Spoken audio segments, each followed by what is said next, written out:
Hello fellow investors, இந்த வீடியோவில் growth stocks பற்றி நம்ம டிஸ்கஸ் பண்ண போகிறோம். ஒரு ஸ்டாக் வேல்யூ டெரிட்டரியில் இருக்கா, அண்டர் வேல்யூடாக இருக்கா, ஓவர் வேல்யூடாக இருக்காங்கிறத நம்ம சில அனாலிசிஸ் பண்ணி கண்டுபிடிக்கலாம். ஆனால் வேகமாக வளர்ந்துட்டு இருக்கிற ஒரு கம்பெனியில் நம்ம அவ்வளோ ஈஸியாக ஒரு அனாலிசிஸை பண்ண முடியாது. அதை பற்றின சில ஐடியாஸ் நான் இந்த வீடியோவில் உங்கள் கூட ஷேர் பண்ணுறேன். கண்டிப்பாக உங்களுக்கு யூஸ்ஃபுல்லாக இருக்கும் நம்பி தான் ஷேர் பண்ணுறேன். வாங்க வீடியோக்குள்ளே போகலாம். ஃபஸ்ட்டு சில அப்டேட்ஸ் பார்த்துடலாம். டாடா டெக்னாலஜிஸோட ஷேர் ப்ரைஸ் இன்றைக்கி சிக்னிஃபிகண்ட்டாக ஜம்ப் ஆயிருந்தது. அவங்களோட Q4 ரிசல்ட்ஸ் ரொம்பவே நல்லா இருக்குங்கிற மாதிரி நிறைய நியூஸ் சேனல்ஸாக ரிப்போர்ட் பண்ணியிருந்தாங்க. நானுமே பார்த்தா அவங்களோட இண்டஸ்ட்ரியிலே ஒரு ரெக்கவரி தெரிய வாய்ப்பு இருக்குங்கிற மாதிரி மேனேஜ்மெண்ட் கமெண்ட்ரியும் கொடுத்துருக்காங்க. அவங்க நெட் ப்ராஃபிட் 204 crores ரிப்போர்ட் பண்ணியிருக்காங்க. லாஸ்ட் குவார்ட்டரில் ஒன் டைம் லேபர் காஸ்ட் இருந்தனால அவங்களோட நெட் ப்ராஃபிட்ஸ் நேரோ டவுன் ஆயிருந்தது. அவங்களோட ரெவென்யூஸும் 15% வந்து ரைஸ் ஆயிருக்கு. 1572 crores இந்த குவார்ட்டரில் ரிப்போர்ட் பண்ணியிருக்காங்க. அவங்க 8.35 rupees ஒரு டிவிடெண்டும் அனௌன்ஸ் பண்ணியிருக்காங்க. டாடா டெக்னாலஜிஸ் நீங்கள் பார்த்தீங்கன்னா 26,326 crore மார்க்கெட் கேப் இருக்கிற ஒரு கம்பெனி. இன்றைக்கி 10% மேலே இன்ட்ராடேலே க்ரீனில் ட்ரேட் ஆகிட்டு இருக்காங்க. நான் இந்த வீடியோ மார்க்கெட்டுக்கு நடுவிலே தான் ரெக்கார்ட் பண்ணுறேன். மேஜரான அப்டேட்ஸ் என்னென்னு பார்த்தீங்கன்னா, யூஎஸ் ஈரான் வாரில் மறுபடியும் சில ஸ்பார்க் வந்திருக்கு. Oil prices are still above. வழக்கம் போல் நம்ம சொல்கிற எல்லா கதைகளும் இருக்குது. அந்த அன்சர்டனிட்டிலாம் அப்படியே தான் இருக்குது. ஸோ மார்க்கெட்ஸ் கீழே போகும். மறுபடியும் இந்த நியூஸ் பற்றி மீடியா சேனல்ஸில் ஏதோ பாசிட்டிவாக இருக்க வாய்ப்பு இருக்குங்கிற மாதிரி பேசினாங்கன்னா மார்க்கெட் மேலே போகும். கொஞ்சம் நாளைக்கு இப்படி மேலேயும் கீழே தான் போயிட்டுருக்கும். கீழே விழும்போதெல்லாம் நம்மளுக்கு ஆப்பர்ச்சுனிட்டிஸ் கிடைக்கும் போதெல்லாம் நம்ம இன்வெஸ்ட் பண்ண போகிறோம். மேலே வரும்போது வேடிக்கை பார்க்கலாம். இதுதான் நம்மளோட யூஷுவல் ஸ்ட்ராட்டஜி. இப்போ நம்ம அப்டேட்ஸ்குள்ளே திரும்ப வந்துடும். டாடா டெக்னாலஜிஸ் 42P ட்ரேட் ஆகிட்டு இருக்கு. நான் KPITயில் இன்வெஸ்டடாக இருக்குங்கிறத ஆடியோ கூட ஷேர் பண்ணியிருந்தேன். டாடா டெக்னாலஜிக்கும் KPITக்கும் சில ஓவர்லாப்பிங் ட்ரெய்ட்ஸ் இருக்குது. But Tata technology is slightly more diversified.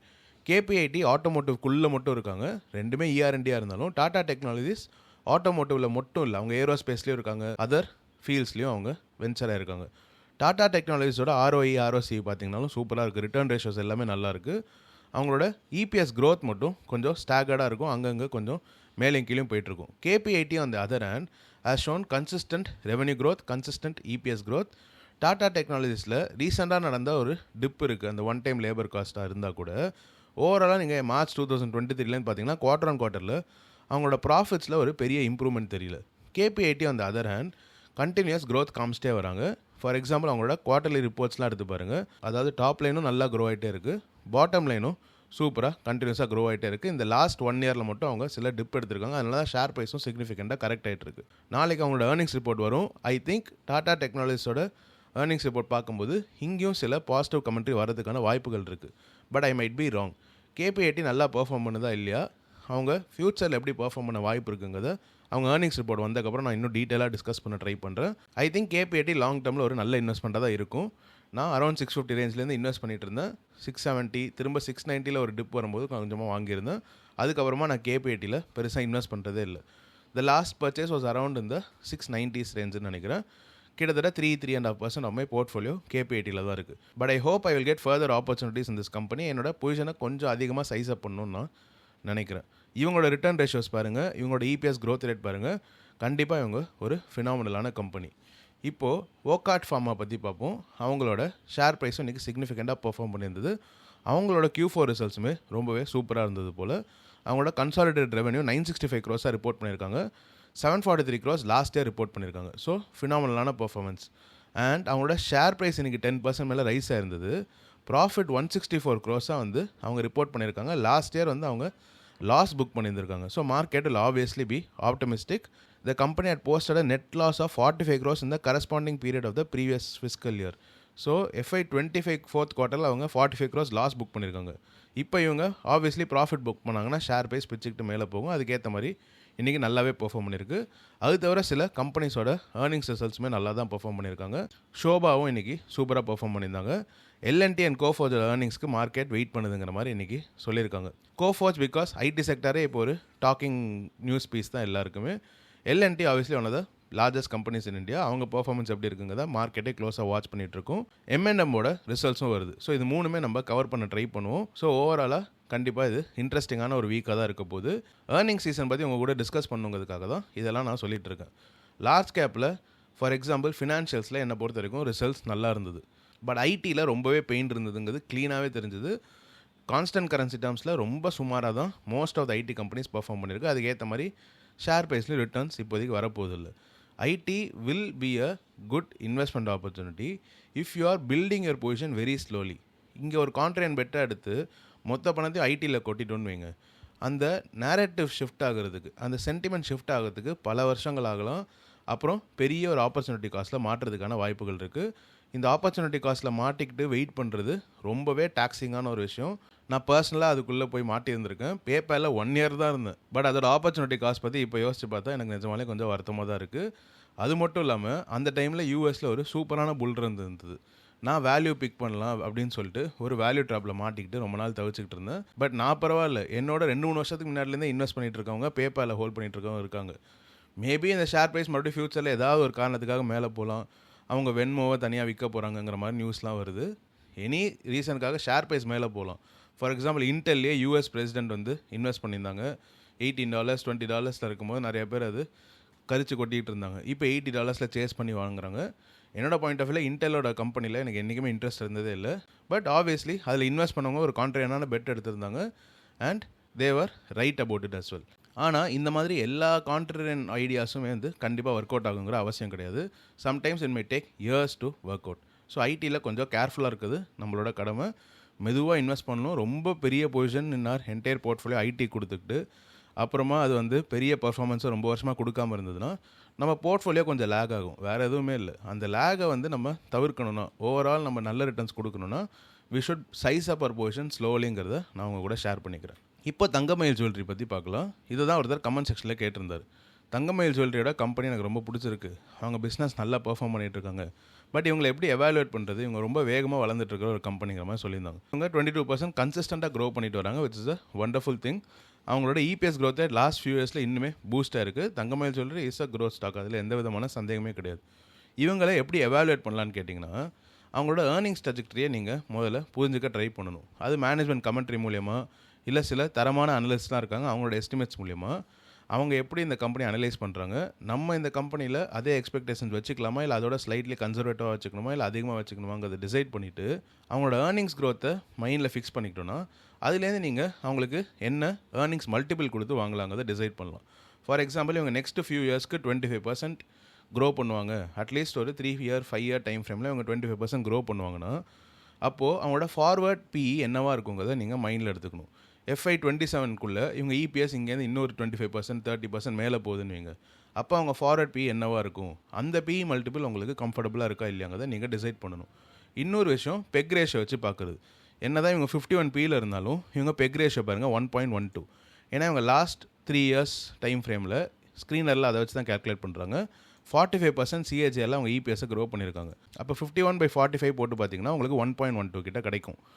இதே நீங்கள் 20%லாம் அவங்க ஹிஸ்டாரிக்கலாக க்ரோ பண்ணியிருக்காங்க, ஸோ லாங்கர் டைம் ஃப்ரேமில் அவங்க 20% தான் க்ரோ பண்ண முடியும்னு நினச்சிங்கன்னா அப்போ you shouldn't give a PE ratio of more than 40 to invest in this company. 40 பியில் இருக்கும்போது இன்வெஸ்ட் பண்ணிங்கன்னா you will get it at a PEG ratio at 2 or lesser. PEG ரேஷியோங்கிறது price to earnings by growth rate. So அவங்க என்ன growth ரேட்டில் வளருவாங்கன்னு நீங்கள் எதிர்பார்க்குறீங்களோ அதுக்கு ஒரு பிஇ மல்டிபிளில் நீங்களாக எது கம்ஃபர்டபுளாக இருக்கீங்களோ ஃபிக்ஸ் பண்ணிக்கிட்டு இன்வெஸ்ட் பண்ணலாம். 2 பெக் ரேஷியோங்கிறது இப்போ பெரும்பான்மையான ஃபண்ட் மேனேஜர்ஸ் யூஸ் பண்ணுற ஒரு ரேஷியோ. பீட்டர் லின்ச்சோட ஃபார்முலா வச்சு பார்த்தீங்கன்னா அவர் 1 பெக் ரேஷியோக்கு மேலே இருந்தாலே அது ஓவர் வேல்யூடுன்னு தான் கிளாஸிஃபை பண்ணுறாரு. நீங்கள் எவ்வளோ கன்சர்வேட்டிவான இன்வெஸ்டர், நீங்கள் ஒரு ரிஸ்க் டேக்கரா, இந்த மாதிரியான விஷயங்கள்லாம் கால்குலேட் பண்ணிவிட்டு உங்களுக்கு ஒரு அனுமானம் வரும்ல, அதை வச்சு நீங்கள் எவ்வளோ பெக் ரேஷியோ கொடுக்கலாம், இல்லை உங்களுக்கு என்ன க்ரோத் ரேட் அசைன் பண்ணலாம், இவங்கள என்ன ஃபார்வர்ட் பியில் வாங்கலாங்கிறதுலாம் நீங்கள் தான் டிசைட் பண்ணணும். ஸோ க்ரோத் ஸ்டாக்ஸை பிக் பண்ணுறதுக்கு there are several methods. சில சமயம் ஏர்னிங்ஸ் க்ரோத்தை விட்டுட்டு, ஃபார் எக்ஸாம்பிள் இவங்க ரொம்ப அதிகமான கேபெக்ஸ் பண்ணுறவங்களா இருக்கலாம், இல்லை ஆப்ரேட்டிங் எக்ஸ்பென்சஸ்லாம் நிறைய இப்போதைக்கு டெம்பரரியாக செலவு பண்ணுறவங்களா இருக்கலாம். ஸோ நீங்கள் சேல்ஸ் க்ரோத்தை வச்சு கூட நீங்கள் பெக் ரேஷியோவை கால்குலேட் பண்ணலாம். நீங்கள் அவங்களோட க்ரோத் ரேட்டில் ஏர்னிங்ஸ் க்ரோத்துக்கு பதிலாக சேல்ஸ் க்ரோத் ரேட் வச்சு கூட இந்த பெக் ரேஷியோ யூஸ் பண்ணலாம். That is also a proven method. So அந்த பிஸ்னஸோட நேச்சரை தெரிஞ்சுக்கிட்டு நீங்கள் இன்வெஸ்ட் பண்ணிங்கன்னா கண்டிப்பாக நல்லாயிருக்கும். Thangamayil jewellery at 51 P is definitely not attractive to me. இவங்க ஹிஸ்டாரிக்கலாக 22% க்ரோ பண்ணியிருக்காங்கன்னா இவங்களால 22% நெக்ஸ்ட் 10 years 15 yearsக்கும் க்ரோ பண்ண முடியுமான்னு கேட்டிங்கன்னா that is possible. So at least 44 or 40 P or below தான் தங்கமயிலில் ஒரு கம்ஃபர்டபுளான பொசிஷன் டு என்டருங்க தான் நான் பிலீவ் பண்ணுறேன். இல்லை இவங்களால 20% கூட க்ரோ பண்ண முடியாது, இவங்க வந்து கொஞ்சம் மெச்சூர்ட் ஆகிட்டாங்க, இங்கேருந்து 10% 15% தான் அவங்களால கன்சிஸ்டண்ட்டாக லாங் டேர்ம் சிஏஜராக கொடுக்க முடியும்னு நினச்சிங்கன்னா அப்போ நீங்கள் 30 P 20 Pக்கு மேலே கொடுக்க முடியாது. So you should think and decide based on your growth expectations and your கன்சர்வேட்டிவ்னஸ் இந்த ஸ்டாக் மார்க்கெட் வேர்ல்டு. இன்றைக்கி நீங்கள் ஜோதி லேப்ஸோட ப்ரைஸ் ஆக்ஷன் பார்த்துருந்தீங்கன்னா ரொம்பவே இன்ட்ரெஸ்டிங்காக இருந்தது. அவங்களோட ஷேர் ப்ரைஸ் கிட்டத்தட்ட 6% ரெட்டில் ட்ரேட் ஆகிட்டு இருந்தது மார்னிங் பார்க்கும்போது. இப்போ நல்லாவே ரெக்கவர் ஆகி கிட்டத்தட்ட ஃப்ளாட்டாக ட்ரேட் ஆகிட்டு இருக்கு. நேற்றுக்கு ஏர்னிங்ஸ் ரிப்போர்ட்டை நம்ம மேலோட்டமாக டிஸ்கஸ் பண்ணும்போதே நான் சொல்லியிருந்தேன், அவங்க வால்யூம்ஸ் நல்லா ரைஸ் ஆகிருக்கு, ஓரளவுக்கு டீசெண்டான ஏர்னிங்ஸ் ரிப்போர்ட் தான், மார்ஜின் கம்ப்ரெஷன் கண்டிப்பாக மார்க்கெட்டுக்கு பிடிக்க வாய்ப்பு இல்லைங்கிற மாதிரி சொல்லியிருந்தேன். அவங்களோட ஷேர் ப்ரைஸ் அதுக்கேற்ற மாதிரி இன்றைக்கி நல்லாவே கரெக்டாக இருந்தது, பட் நல்ல ரெக்கவரி காமிச்சது. இதுக்கு முக்கியமான காரணம் நேற்று வீடியோவில் நம்ம டிஸ்கஸ் பண்ண மாதிரி வேல்யூவேஷன் கம்ஃபர்ட் தான். Jyothy labs is definitely at attractive valuation, இதை யாராலுமே மறுக்க முடியாது. அவங்க கரண்ட்டாக 29.4p ட்ரேட் ஆகிட்டு இருக்காங்க. 250 rupeesல பார்த்தீங்கன்னா கிட்டத்தட்ட 10% லோவர், 8% லோவர்னு வச்சுப்போம். அப்போது அவங்க 26-27p இருந்திருப்பாங்க. அண்ட் 200 rupeesல ஜோதி லேப்ஸ் வாஸ் ரஃப்லி அரௌண்ட் 22-23p. நான் அப்போ கூட சொல்லியிருந்தேன், இவங்க ஏர்னிங்ஸ் க்ரோத் ரேட்டுக்கு 20p கீழே தான் வந்தாங்கன்னா it will be a huge பார்கெயினுங்கிற மாதிரி. ஆனால் 22pலேயே மார்க்கெட் இது ரொம்ப அட்ராக்டிவாக பார்த்தனால தான் ஷேர் ப்ரைஸும் குயிக்காக அப்ரிஷியேட் ஆகிருக்கு. எஃப்எம்சிஜி பிஸ்னஸ்க்கு இந்தியாவில் எப்போவுமே ஒரு பாசிட்டிவ் லுக் உண்டு. கண்டிப்பாக இது லாங் டேர்மில் ரீரேட் ஆகி நல்ல பர்ஃபார்மன்ஸ் கொடுக்கும், அதை நான் ஸ்ட்ராங்காகவே பிலீவ் பண்ணுறேன். நீங்கள் ஹிஸ்டாரிக்கல் வேல்யூவேஷன்லாம் எடுத்து பார்த்தீங்கன்னா அவங்க 34p ஆவரேஜாக ட்ரேட் ஆகிட்டு இருந்திருக்காங்க. 5-year டைம் ஃப்ரேமில் பார்த்தீங்கன்னா 35p, 3-year டைம் ஃப்ரேமில் அதோட அதிகமாக இருந்திருக்காங்க. Because earnings took a huge boost. அங்கேருந்து அது கொஞ்சம் ஃப்ளாட்டாகவும் கொஞ்சம் கம்மியாகிட்டு இருக்கனால மார்க்கெட்டுக்கு அது பொறுக்கல. 500 ரூபா, 450 ரூபா என்ன ப்ரைஸில் இருந்தது பார்ப்போம். 500 ரூபாவா, 550 ரூபாயிலேருந்து செம்மையாக கரெக்டாகி இப்போது 267 rupeesல இருக்குது. This is a good bet to invest இந்த லாங் டேர்ம்ங்க தான் நான் ஸ்ட்ராங்காகவே பிலீவ் பண்ணுறேன். ஜோதி லேப்ஸை நீங்கள் ஹோல்ட் பண்ணிகிட்டு இருப்பீங்க, சில பேர் ஹோல்ட் பண்ணிகிட்டு இருக்காங்க, அதை கமெண்ட் செக்ஷனில் சொல்லியிருந்தாங்க. இன்னி டிப்பில் வாங்கினவங்க கமெண்ட் செக்ஷனில் சொல்லுங்கள். இன்ட்ராடேலேயே உங்களுக்கு ஒரு 6-7% மேலே ப்ராஃபிட் கிடச்சிருக்கும். Please comment, I want to know how many of you bought the dip today. Nebius பற்றி அவங்க கூட டிஸ்கஸ் பண்ணணும்னு வச்சுருந்தேன். ஷேர் ப்ரைஸ் நேற்றுக்குமே கிட்டத்தட்ட 14-15% ரைஸ் ஆயிருந்தது. இந்த ஏஜென்ட் அக்விசிஷன் பற்றி நான் இன்னும் டீட்டெயிலாக படிச்சுட்டு இருந்தேன். அவங்களோட ஏஐ இன்டர்ஃபியரன்ஸை இது பெட்டராகுங்கிற மாதிரி சொல்லியிருந்தாங்க. ஆக்சுவலாக இது ஒரு சூப்பரான அக்விசிஷனுங்கிற மாதிரி மார்க்கெட் நம்புது. அதனால் ஷேர் ப்ரைஸ் சிக்னிஃபிகண்ட்டாக ரைஸ் ஆயிருந்தது. Within a span of months of me investing எனக்கு 2x மேலே இதில் ரிட்டர்ன்ஸ் கிடச்சிருக்கு. நான் $81 இன்வெஸ்ட் பண்ணியிருந்தேன். ஆக்சுவலி 87-86லேருந்து ஆரம்பித்தேன். அங்கேருந்து கீழே டவுன்லோட் ஆவரேஜ் பண்ணிகிட்டே வந்தேன். $75 ரேஞ்சில் நான் இன்வெஸ்ட் பண்ணியிருந்தேன். $81 என்னோட ஆவரேஜ் காஸ்ட் பேஸஸாக இருக்குது ரஃப்லி. அங்கேருந்து ஒரு 2x return within short span of டைமில் எனக்கு கிடச்சிது. இப்போ நீங்கள் சொல்லுங்கள், was I lucky or was I right? இது இன்னுமே ஏர்னிங்ஸ் கொடுக்காத ஒரு கம்பெனி தான். ஆனால் they did turn EBITDA positive. But they are a hyperscaler. Data center theme is a very hyped up theme. At the same time, data center theme is a very important theme. Long டேர்மில் கண்டிப்பாக அது முக்கியங்கிறத நான் நம்புகிறேன். ஐ ஆம் a strong believer in AI and block chain technology. இதை நான் அடிக்கடி சொல்லியிருக்கேன். ஸோ இந்த ஏஐ நரேட்டிவ்க்குள்ளே நெபியஸ் ஒரு இம்பார்ட்டன்ட் பிளேயராக இருப்பாங்கிறத நான் இன்னுமே ஸ்ட்ராங்காக பிலீவ் பண்ணுறேன். இது கூடிய விரைவில் இல்லை ஃபியூச்சரில் at one point of time $100 billion market கேப்பாக அடிக்குங்கிறத நான் ஸ்ட்ராங்காகவே பிலீவ் பண்ணுறேன். So I'm going to continue holding on to this one. So இந்த வீடியோவில் சில இம்பார்ட்டண்டான அப்டேட்ஸ் பார்த்துருந்தோம். ஸ்பந்தனா ஸ்பூர்த்தி பற்றி நான் உங்ககிட்ட சொல்ல மறந்துட்டேன். அவங்களோட ஏர்னிங்ஸ் ரிப்போர்ட் இன்றைக்கி வரப்போகுது. லாஸ்ட் 2 days ஒரு நல்ல ரன் அப் கொடுத்துட்ருக்கு. It is giving a good spike before the earnings report. அப்போ market is expecting something good இந்த ஏர்னிங்ஸ் ரிப்போர்ட்டுங்கிறத நம்ம எதிர்பார்க்கலாம். அவங்க நிஜமாலே அதில் டெலிவர் பண்ணாங்கன்னா Spandana Sphoorty might give better returns இந்த next few weeks as well. நான் இதை க்ளோஸாக வாட்ச் பண்ண போகிறேன். கண்டிப்பாக எனக்கு ஏர்னிங்ஸ் ரிப்போர்ட் வரும். ஈவினிங் 6:30 அவங்களோட ஏர்னிங்ஸ் காலும் இருக்குது. நான் லைவாகவே கேட்க தான் போகிறேன். கேட்டுட்டு கண்டிப்பாக நான் உங்களுக்கு 4 வீடியோவில் ஸ்பந்தனா ஸ்பூர்த்தியோட ஏர்னிங்ஸ் ரிப்போர்ட்டை டீட்டெயிலாக டிஸ்கஸ் பண்ண ட்ரை பண்ணுறேன். நான் லாஸ்ட் குவார்ட்டரும் பண்ணியிருந்தேன், இந்த குவார்ட்டரும் கண்டிப்பாக பண்ணுறேன். நீங்கள் ஸ்பந்தனா ஸ்பூர்த்தியை ஹோல்ட் பண்ணுறீங்களா இல்லையாங்கிறத கமெண்ட் செக்ஷனில் ஷேர் பண்ணுங்கள். இந்த வீடியோவில் சில அதர் கம்பெனிஸ் பற்றி டிஸ்கஸ் பண்ணியிருந்தோம். அதெல்லாம் ஹோல்ட் பண்ணுறீங்களா, என்ன காரணங்களுக்காக ஹோல்ட் பண்ணுறீங்கிறத கமெண்ட் செக்ஷனில் ஷேர் பண்ணுங்கள். நான் படித்து தெரிஞ்சுக்க ஆவலாக இருக்கேன். இந்த வீடியோ யூஸ்ஃபுல்லாக இருந்ததுன்னா லைக் பண்ணுங்கள், ஷேர் பண்ணுங்கள். இந்த சேனலுக்கு சப்ஸ்கிரைப் பண்ணி என்னை சப்போர்ட் பண்ணுங்கள். Thank you so much. Hello fellow investors, இந்த வீடியோவில் டிஸ்கஸ் பண்ணுற எந்த கம்பெனிஸுமே ஸ்டாக் ரெக்கமெண்டேஷன்ஸாக எடுத்துக்காதீங்க. என்னால் பை கால், ஹோல் கால், செல் கால் எதுவுமே ரெகுலேஷன்ஸ் படி கொடுக்க முடியாது. இது உங்களுக்கு புரியும்னு நம்புகிறேன். நீங்கள் உங்களோட own research and due diligence பண்ணி மட்டும் ஒரு இன்வெஸ்ட்மெண்ட் டிசிஷன் எடுங்க. முடிஞ்சால் ஒரு நல்ல ஃபினான்ஷியல் அட்வைசர் கிட்ட கேட்டே டிசைட் பண்ணுங்கள். Thank you so much.